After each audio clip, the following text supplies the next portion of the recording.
Hola, muy pero muy buenas tardes para América y buenas noches para Europa. Hoy otro lunes que estamos juntos compartiendo muros psicológicos. Y esto es lo que yo quiero compartir con ustedes. Existen muros psicológicos en la manera en que concebimos a los demás, en la manera en que nos enfrentamos a lo distinto. La palabra extranjero comparte su raíz con la palabra extraño, lo que es ajeno, lo que no es como uno. Estos muros psicológicos se convierten hoy, en algunos casos, en brutales e intolerantes y manifiestan un fuerte rechazo que expulsa y violenta a algunas personas. Esto se ve en la violencia que se ejerce en contra de algunas comunidades, en contra de las mujeres y de los niños, e incluso en contra de las minorías sexuales, entre otros grupos discriminados y oprimidos por la sociedad. Cuando construyo un muro, tengo que saber a quién encierro y a quién expulso. Hay paredes y paredones en el tema del poder, por lo general contra quienes tienen menos. No nos engañemos que el poder y el privilegio es hábil en construir y mantener fuertes divisiones entre distintos grupos. Los paredones que rodean a countries, más que simbólicos, junto a las rejas, medianeras y murallas. ¿A quién encierran y contra quién construyo mis paredes? Las barreras físicas, las ideas políticas, el machismo, la violencia, las religiones, el color de la piel, el país donde nacemos, muros que nos separan y que nos oprimen, que nos limitan, que nos humillan. Muros de los que hablamos poco, porque son incómodos, porque no queremos reconocer que estamos repitiendo la historia en mayores dimensiones, porque no queremos ver que estamos cerrando los ojos ante la injusticia. Y es esa ceguera voluntaria nuestra la que hace que estas divisiones sigan existiendo. Debido a la ignorancia y a la negligencia emocional con la que se crece y se educa, la vitalidad de la gran mayoría de los seres humanos está bloqueada en más de un aspecto sin que se lo detecte. Cuanto más bloqueados estamos, menor es nuestra capacidad de sentir y de pensar con libertad, y menor nuestra individualidad y riqueza. Más aún, tendemos a reaccionar en forma mecánica y sin auténtica sensibilidad. ¿En qué momento y de qué manera se nos arrebata parte de este potencial tan sagrado con que nacemos? Todas nuestras limitaciones psicológicas son consecuencia y no defectos propios, provienen de experiencias muy tempranas. El sufrimiento anímico de los adultos es producto de heridas muy concretas que vulneraron su dignidad e integridad en los momentos claves de su estructuración psíquica. En nuestra cultura, aún en los ámbitos intelectuales, la inmensa mayoría sigue banalizando el nexo existente entre la experiencia de la infancia y el comportamiento del adulto. El pasado, con su carga emocional y sus bloqueos, no pueden eliminarse ni elaborarse mientras se niegue el sufrimiento experimentado. No es posible ayudar a una persona a curar sus heridas si se niega a verlas, y por más que las niegue, ese dolor quedará vivo y encerrado en el sótano más oscuro de su alma. Son muy pocos los que se enfrentan a los hechos dolorosos acontecidos en su vida y descubren la verdadera historia de su niñez sin idealizarla. Mientras la sociedad siga ignorando las penurias de la infancia, los adultos permanecen solos y aislados con su historia, sin saber qué hacer, y lo que es peor aún, muchos se resignan a sufrir depresiones, tomar medicamentos o drogas para no sentir. Hay que recuperar la autoestima y liberarse de los bloqueos. No hay nadie en este mundo que no desee valorarse y respetarse. Los bloqueos son fruto de una historia que debería conocerse emocionalmente para comprender cómo una persona ha podido convertirse en quien es. Los bloqueos psicológicos trazan el recorrido de las potencialidades heridas de un ser humano. Sus causas son estrictamente emocionales y su dinámica es la desvalorización, el desprecio y la humillación interiorizados en las relaciones parentales. Todos somos niños dependientes y asustados porque crecimos bajo la tutela del miedo y la culpa, que son el fundamento de todo bloqueo. Se origina el miedo y la culpa donde aprendemos todo, en el seno de nuestra familia y en la educación con la que somos oprimidos en nuestros primeros años. Bloqueos en el aprendizaje, en la capacidad de formar vínculos, en el desarrollo de la afectividad y de la sexualidad, en nuestra capacidad creativa y sobre todo en nuestra autonomía y libertad. Si un adulto ve que sus sentimientos y sus necesidades más profundos son invalidados por el medio que lo rodea, sentirá una opresión muy poderosa. Será una experiencia amenazadora para su vida. El miedo y la desconfianza anudarán su corazón, vivirá a la defensiva o se sumirá en una gran tristeza. Imaginemos a un bebé o a un niño pequeño en plena formación. Es un ser débil y maleable, que depende enteramente de lo que los padres sientan y hagan por él. Todo niño necesita la compañía de un ser humano empático y no dominante para crecer y estabilizarse. Pero cuando no encuentran esa mirada empática y comprensiva que lo sostenga y lo aliente, se defiende en un clima de soledad e indiferencia o de desaprobación y censura constante, escondiendo sus verdaderos sentimientos, que serían el llanto, la rabia, la tristeza o la indignación, que serían las reacciones naturales ante el dolor. Aprende a bloquear su capacidad de sentir para no sufrir, porque no le queda más remedio que adaptarse y silenciar su dolor. Aprende a desconfiar de sus percepciones y a mentir, porque no necesita negar la dolorosa realidad que lo circunda para conservar la ilusión de que es querido, porque de lo contrario no podría sobrevivir. Aprende a bloquear su capacidad de pensar, tan frágil es la existencia al principio de nuestra vida, y así aprendemos a enmudecer nuestros sentimientos y a reprimir nuestro dolor, y con él enterramos también nuestra vitalidad y nuestros recursos.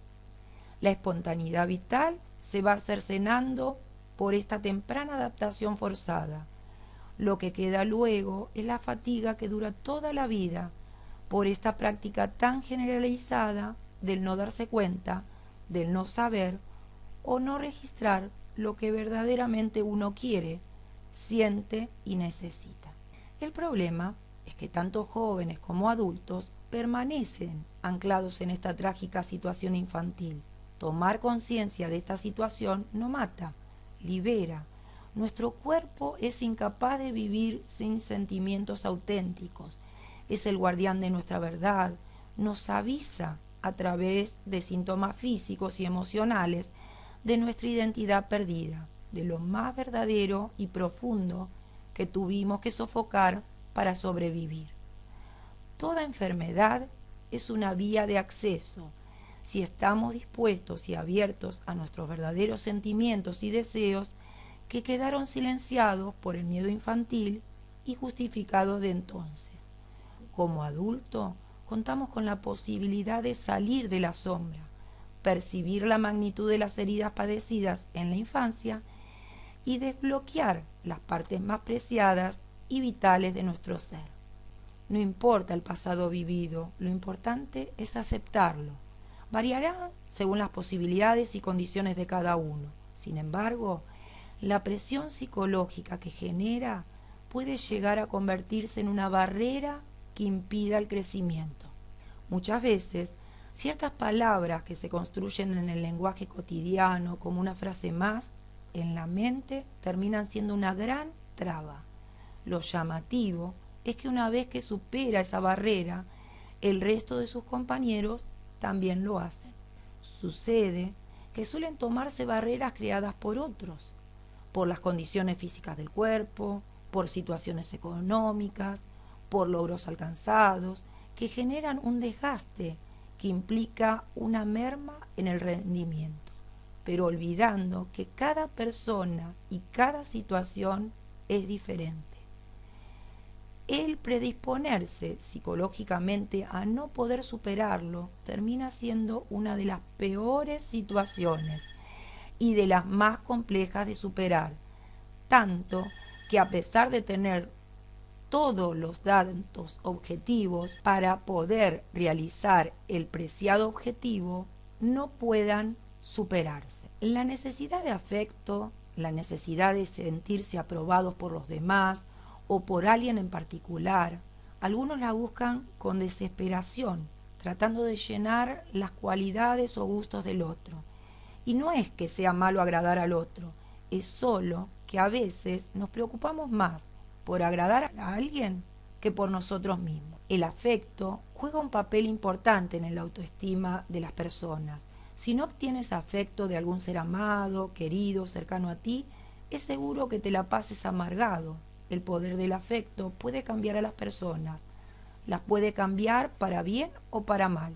Todo depende del estímulo afectivo que obtenga esta persona. El afecto es un arma de doble filo, porque si no lo obtienes te vuelves violento, amargado, callado, antipático, deprimido, y la raíz de todo esto es que sientes dolor, porque no existe o no obtienes afecto que pueda curar la herida que te dejaron en el corazón. El afecto se encuentra en todo lugar, lo ves todos los días, lo vives todos los días. Es solo que a veces estamos tan cegados que no notamos el afecto que el otro puede brindarnos. El afecto de aquel que sirve a los demás, aquel que sirve, dedica su tiempo y esfuerzo para poder brindar afecto a los demás. El afecto tan simple que se encuentra en brindar un plato de comida, en preocuparse por el otro y brindar su tiempo a cambio de nada. Eso es brindar afecto. Nunca confundas al afecto con dinero. El dinero se termina, pero el afecto es algo que queda grabado en el corazón de quien lo recibe. Por lo mismo que para mí es algo trascendental. Existen muchas señales afectivas y cada una tiene una conducta estereotipada, genética y cultural. Su objetivo es garantizar la disponibilidad afectiva de quien las emite con respecto al receptor. Dentro de las señales afectivas se encuentran las sonrisas, las señales de aceptación, un saludo, entre otros. El afecto se ha vuelto una necesidad para la naturaleza humana, una necesidad de ser reconocido, de ser amado, de ser querido. El afecto es algo trascendental que puede influir no solo en una persona, puede influir en una comunidad, en un país y en el mundo entero. Es un fenómeno que puede darle un giro diferente a tu vida. La indiferencia es una actitud que puede quebrantar el corazón de alguien. También puede afectar de manera drástica una relación familiar, social o conyugal. La mayoría de los problemas familiares se presentan en acciones de indiferencia, por quebrantar el corazón de alguien, por corromper la actitud de alguien. Eso para mí es la indiferencia. Al momento de mostrarte indiferente, sientes el deleite de lo que haces. Te gozas de ver sufrir al otro. Lamentablemente, no te das cuenta del propio dolor que te causas. Aparentemente ves sufrir al otro. Sin embargo, esta actitud de indiferencia más bien es una actitud inmadura y propia de una persona con sentimientos de inferioridad. La armadura del yo. La indiferencia te hace un ser insensible. Cuando te inunda, se asimila a una anestesia afectiva. Logra cerrar tu corazón hacia los demás. Tu actitud se vuelve superficial. Dejas de ser tú mismo y te conviertes en un engreído. Al hacer esto, te muestras indiferente, pero la verdad es que solamente muestras que has logrado cerrar tu corazón, que ahora tienes una armadura en tu yo que impide que los demás entren para que no seas lastimado.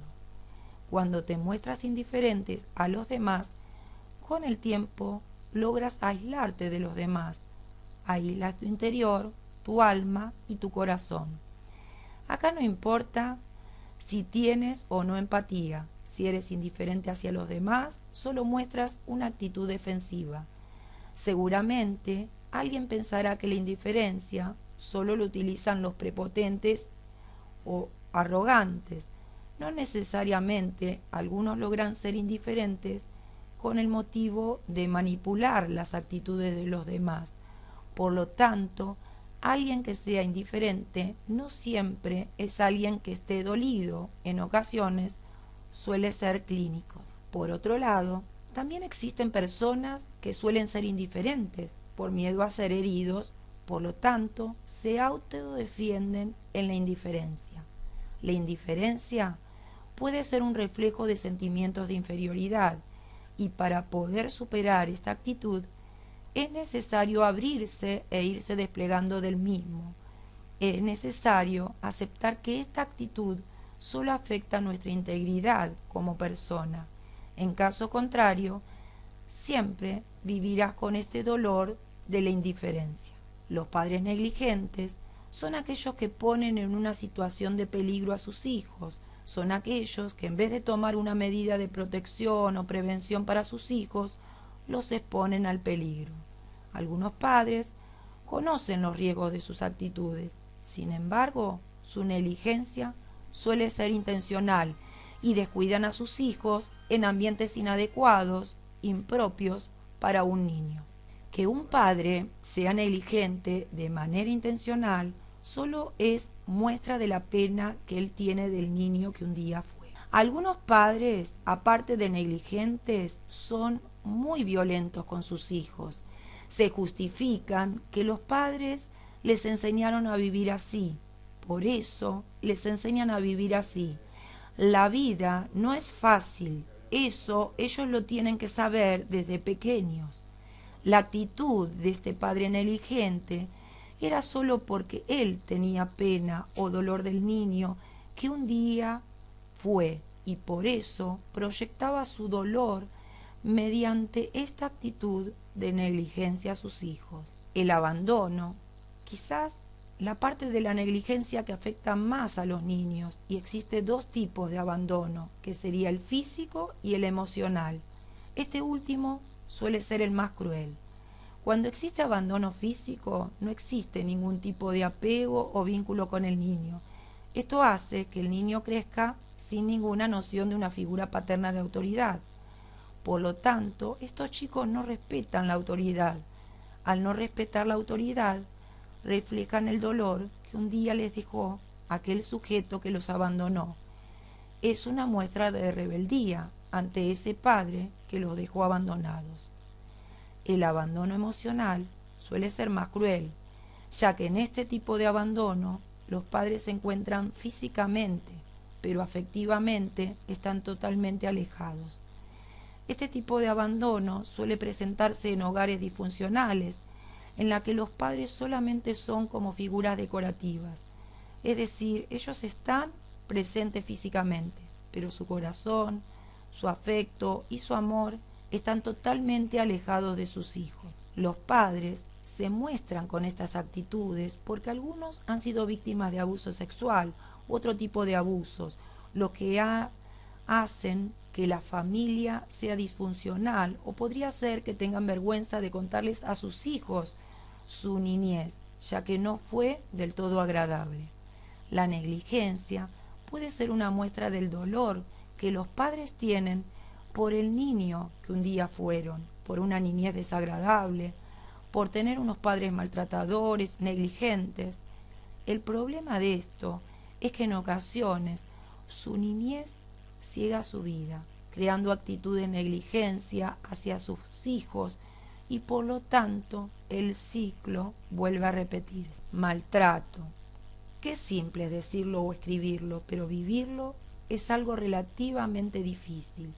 El maltrato ha intervenido en la psiquis desde tiempos remotos y hasta nuestras épocas contemporáneas sigue con vigor. A diferencia de la indiferencia, en el maltrato puede existir un daño psicológico y daño físico. Por lo tanto, suele ser aún más difícil superarlo. A lo largo de mi vida he conocido cientos de casos sobre maltrato, tanto físico como psicológico. En la mayoría de estos casos, los agredidos suelen ser niños y mujeres, pero también existen hombres. El dolor es una situación rara, es decir, no se sabe cuándo, cómo o por qué se sentirá. Simplemente es una emoción desagradable que en determinado momento todos pasamos. El maltrato no solamente es hacer algo, sino también dejar de hacerlo. Por ejemplo, se puede maltratar a un niño de una manera física, pero también se puede maltratar a un niño siendo negligente. A pesar de esto, la mayoría de los niños maltratados sufren daños emocionales más que físicos. Acá está el verdadero problema. Ya no le duelen los golpes que le dan, le duele más lo que le dicen. El dolor psicológico que los padres le impregnan, el maltrato emocional, puede convertirse en un ciclo por generaciones que afectará la integridad de cada uno de los miembros de la familia. De aquí es de donde surgen aquellos chicos con pensamientos suicidas, consumidores de droga, alcohol o abusadores de otros. Todos tienen una raíz, y la raíz de un maltratador radica en la dinámica familiar que vivió. El maltratador es solamente un reflejo del contexto de violencia en el que vivió. Al igual que la violencia, el maltrato es un ciclo que se repite y se repite por generaciones. La violencia es un fenómeno que funciona como un ciclo dinámico en el que se manifiesta conductas y actitudes que provocan un daño o amenaza a alguien. Ambos se pueden manifestar de manera física y emocional, y cada uno deja secuelas que pueden perdurar de por vida. El hombre violento manifiesta violencia y demuestra de una forma clara su inmadurez y el dolor que lleva dentro.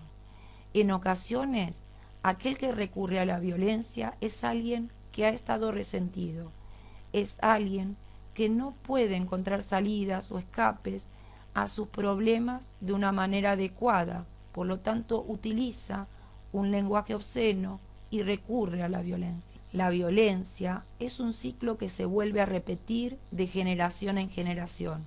A veces pienso que es algo imparable, ya aunque tú no seas violento, si tu contexto lo es, seguramente serás violento, ya que el contexto influye de manera determinante en el individuo y su personalidad. La violencia es un fenómeno que logra encerrar y aislar el corazón, las actitudes y la vida de las personas. Es un mal que carcome la sociedad, es una enfermedad que tiene cura, pero para ello todos tenemos que ayudar. Es un fenómeno que si algún día pueda terminar es porque todos nos comprometemos para ayudar, para lograr la paz a la humanidad. Espero que les haya gustado y ahora sí podemos escuchar a Marisa. Gracias.